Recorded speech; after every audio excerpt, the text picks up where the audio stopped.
Learn to play badminton, mastering the basics of a fun and engaging sport. Hello everyone, welcome to our English language learning series.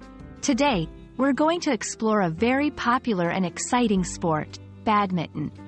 Whether you're a sports enthusiast or just curious, this video will help you understand what it means to play badminton in both a literal and cultural context. Badminton is a racket sport played using rackets to hit a shuttlecock across a net. It can be played individually against a single opponent, singles, or with a partner against two opponents, doubles. Originating in India, badminton has become a popular sport worldwide, known for its fast pace and agility requirements. In this section, we delve into the basic rules of badminton. The game starts with a serve, and the shuttlecock must be hit over the net into the opponent's court. Points are scored when the shuttlecock lands in the opponent's court or if they fail to return it. As for equipment, you'll need a badminton racket and shuttlecocks, and ideally, a badminton court with a net.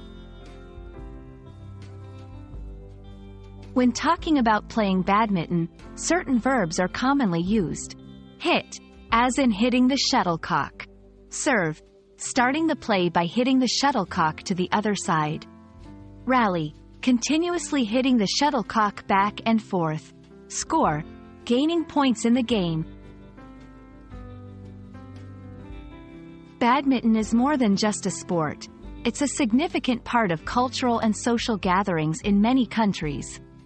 It's a sport that emphasizes speed, precision, and strategy, making it a favorite in schools, clubs, and at the professional level. We hope this video has given you a clear understanding of what it means to play badminton, and the basic knowledge you need to start enjoying this fantastic sport. Remember, language learning is not just about words, but also about understanding the culture and context they are used in. Keep practicing, and see you in our next video.